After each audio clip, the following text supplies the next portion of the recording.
boa tarde, boa noite, dependendo da hora que você estiver me assistindo. E hoje, assunto polêmico, não é, gente? Vida sentimental. Uma área da minha vida que foi muito bombardeada pelo inimigo, que ele me setou bastante, inclusive e principalmente depois da minha conversão. Porque, como eu disse no episódio anterior, o que nós fizemos no tempo da ignorância não é levado em consideração. Mas da feita que nós conhecemos a verdade, né? João 8,32, e conhecereis a verdade e a verdade vos libertará. Então, da feita que você é liberto pela verdade do Evangelho de Jesus, aí você começa a pagar o preço. Amém? Então, minha vida sentimental, como eu falei no meu testemunho, se você ainda não viu, volte lá 2 vídeos que tem no canal. Era uma área muito bombardeada, era uma área onde eu sofria muito.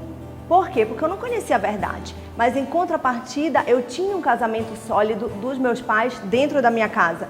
Tenho até hoje, né? Eles vão para 33 anos de casados ou 34, não me lembro ao certo. Então eu tinha um exemplo bonito dentro de casa, mas não conseguia viver isso na prática. Então os meus namoros eram cercados principalmente de escolhas erradas. Então nós chegamos ao ponto X, escolhas erradas. O que você escolhe hoje pode ter consequência para o resto da sua vida. Amém?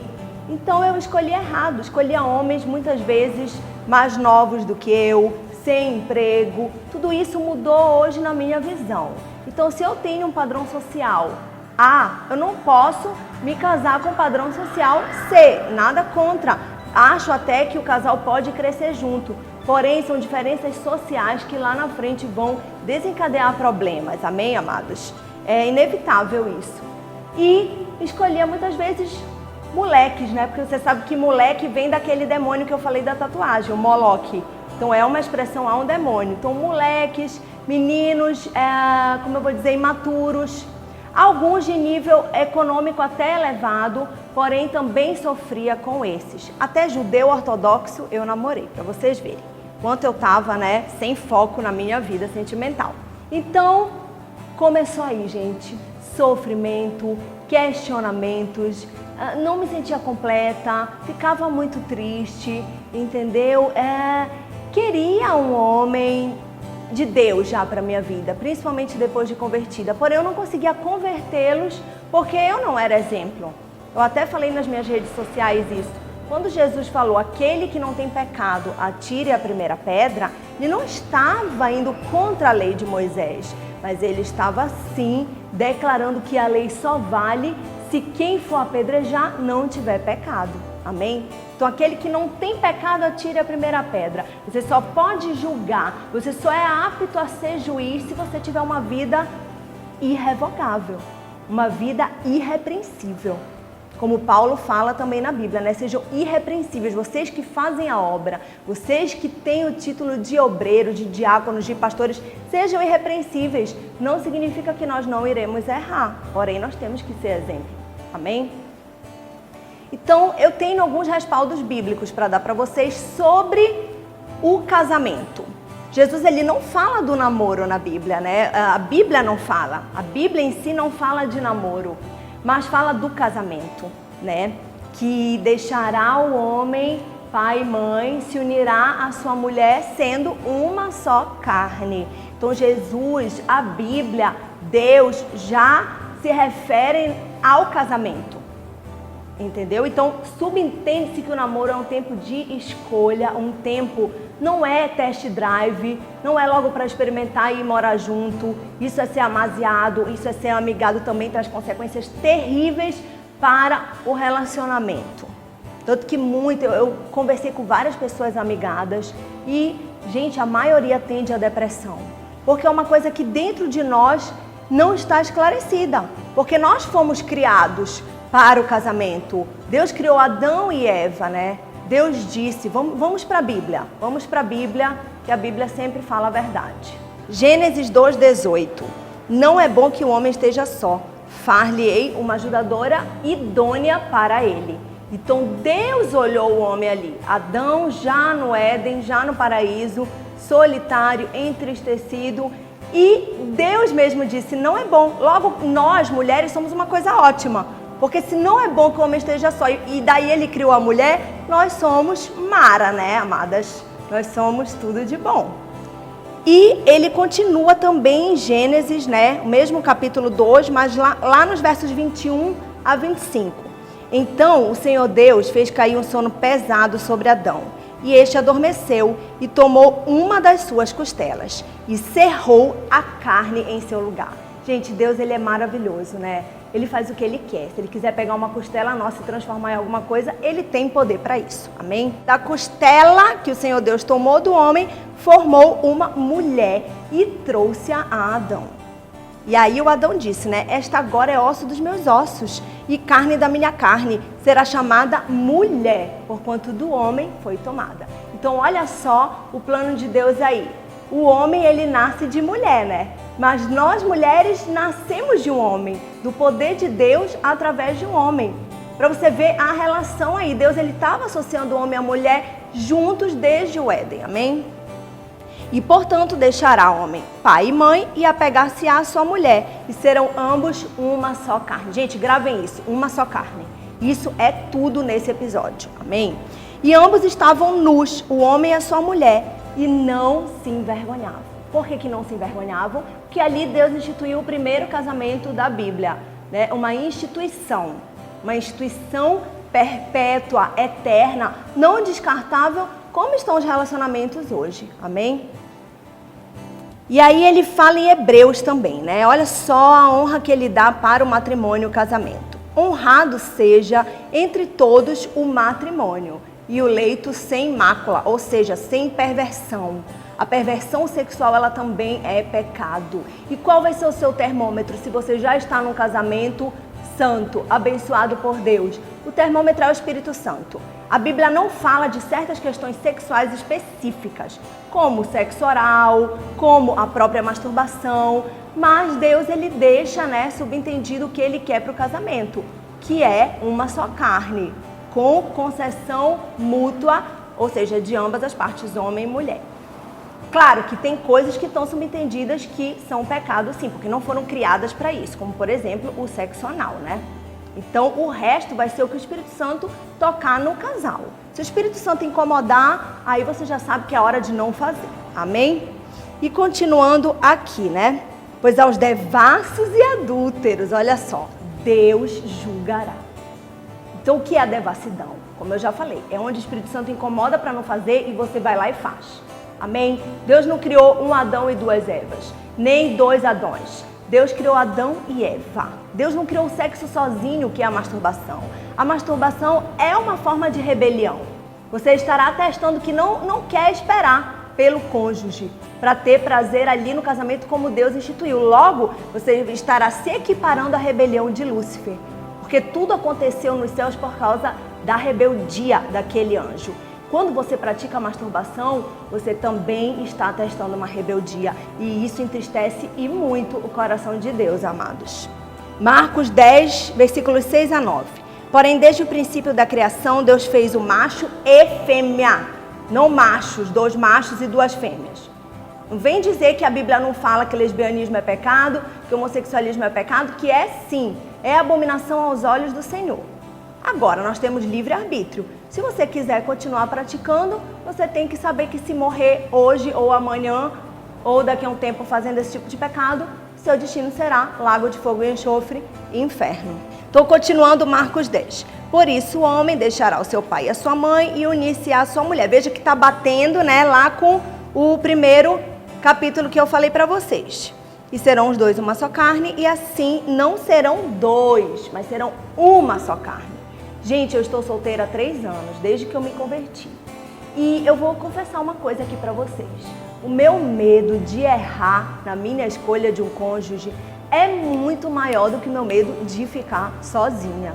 Então eu perdi esse medo de ficar sozinha, mas eu tenho muito medo sim de errar, de fazer uma escolha errada, agora que eu já conheço a verdade, e saber que eu vou pagar por isso pro resto da vida. Porque como a Bíblia fala, é uma só carne, não tem mais decisão individual no casamento. Tem decisão conjunta de dois que para Deus, olha só, Deus olha o casamento e ele vê ali uma só carne. dois se tornam um, amém? Então é muito sério. Eu tenho pavor sim de escolher errado. Agora, medo de ficar só, confesso que eu não tenho. Já tive, porque o mundo, o que o mundo impõe? Tem que fazer 29 anos, já casar, para 30 anos ter filho, porque depois pode nascer, né, com defeito. Gente, eu já ouvi blasfêmias, o diabo, ele já me tentou mesmo, me encarou.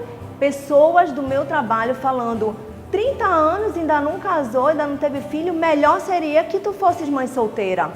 Então quer dizer, olha o diabo, olha o sistema do mundo. Falando que depois dos 30 anos a mulher pode ter filho, né, com deficiência. A gente sabe que Sara teve Isaac com 90 anos. Isabel teve João Batista, a Bíblia acho que não fala a idade, mas fala que era uma idade avançada.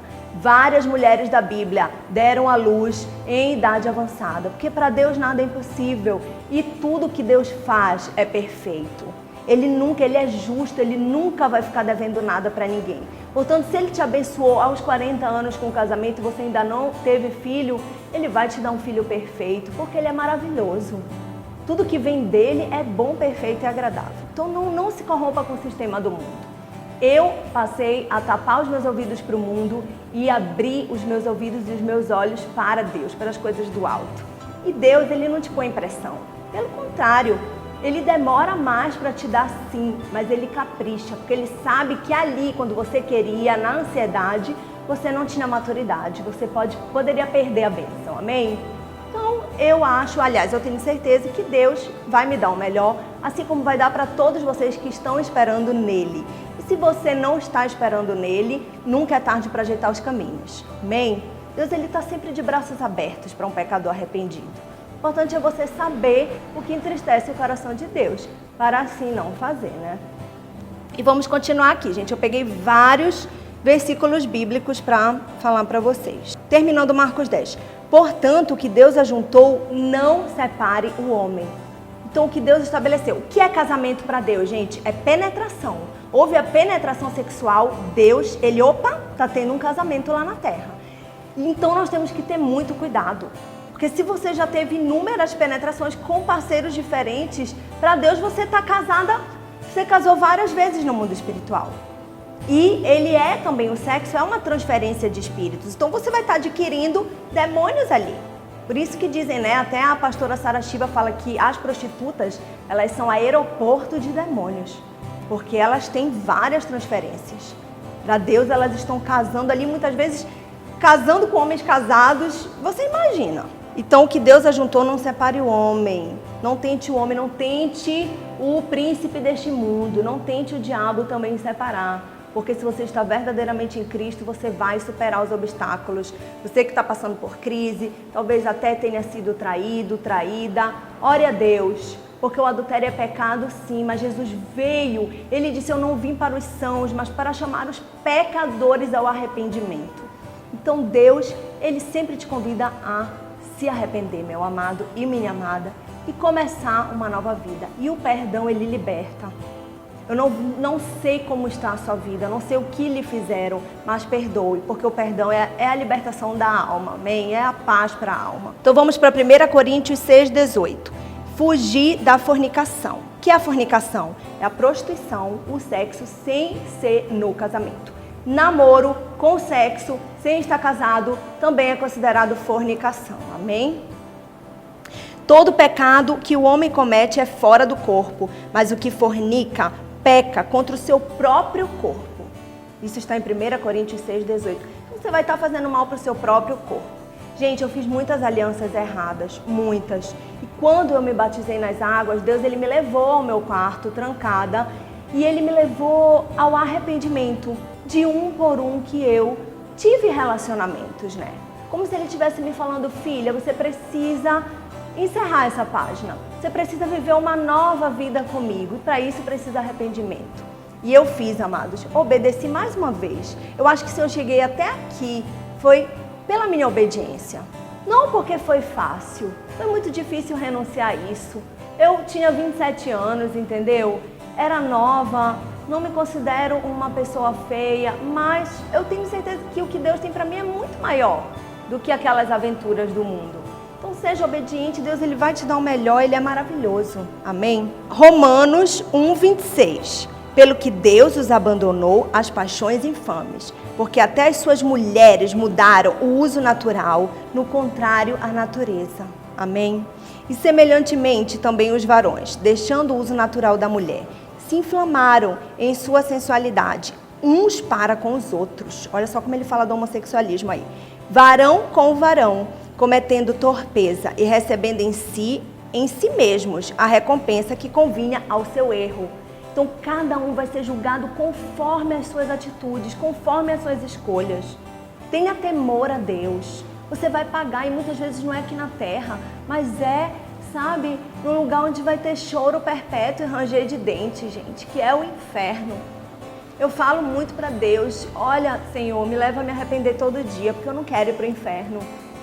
Eu não quero estar naquele lugar de tormentos. Então, não tem preço a nossa alma descansar em Deus, a nossa alma ter paz. Amém? Nem que para isso nós precisemos abandonar, como diz aqui, as nossas paixões infames, né?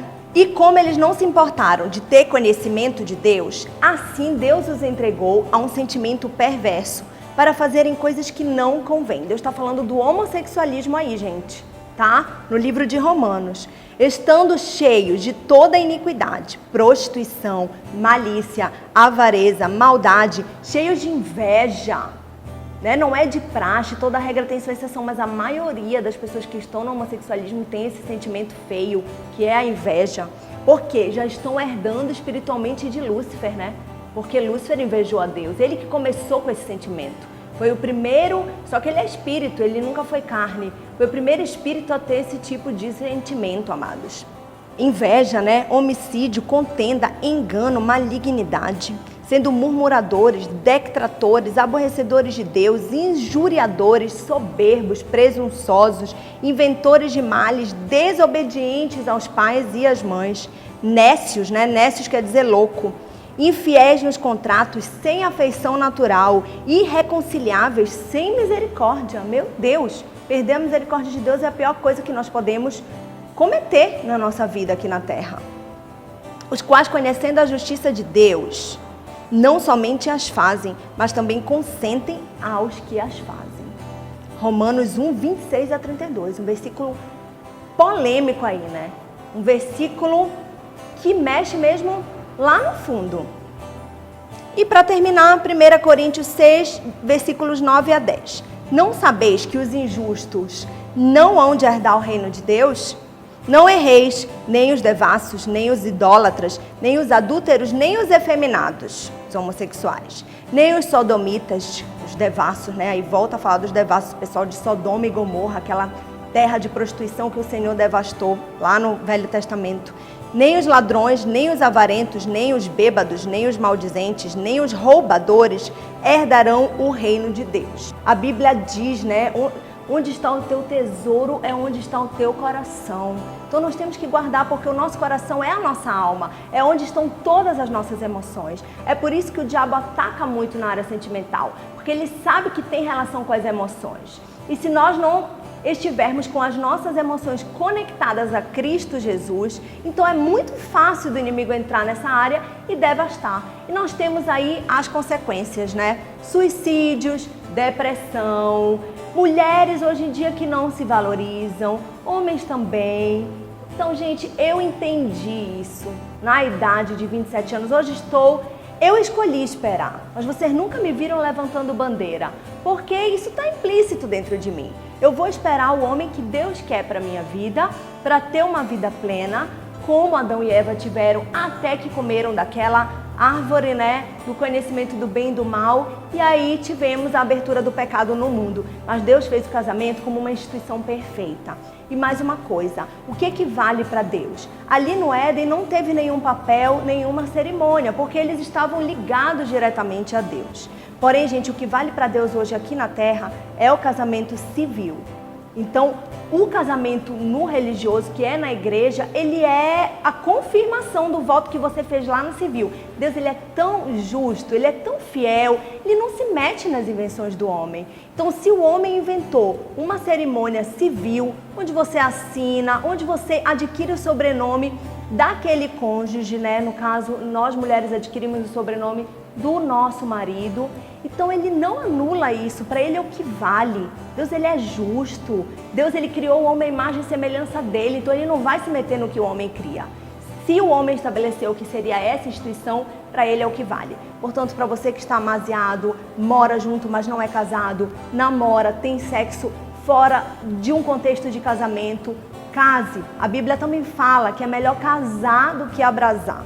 Não é mesmo, amados? Então case, vá lá, pegue uma cerimônia comunitária, assine os papéis e seja feliz. A provisão financeira é de Deus. Deus, tudo que nós fazemos em obediência a Ele, Ele não vai nos desamparar. Então, se você está nessa vida amigado porque não tem condição financeira de casar, sempre tem um jeito. Deus, ele vai abrir a porta, ele vai te abençoar. E se você ainda é solteira como eu, você pode escolher, tem toda a chance. Não se deixe enganar pelas armadilhas do inimigo. Escolha certo, escolha em Deus. O Espírito Santo, ele vai te guiar, ele vai te dar todo o discernimento. E eu creio, amados, que o melhor de Deus, ele ainda está por vir. A Bíblia diz que melhor é o fim das coisas do que o começo. Eu tenho certeza que eu vou voltar aqui nesse canal mostrando o meu marido para vocês, um homem de Deus, um homem que vai caminhar junto comigo na obra, porque eu tenho fé no Senhor. O Senhor não vai me desamparar. Até aqui tem me ajudado o Senhor. E eu espero que com vocês seja a mesma coisa. Marque aqui embaixo, né, desse link, os seus amigos que precisam assistir esse vídeo. Se você ainda não se inscreveu no canal, se inscreva, curta e leve essa mensagem, porque o nosso papel é levar o Evangelho a toda criatura. Espero que vocês tenham gostado. Shalom e a paz do Senhor.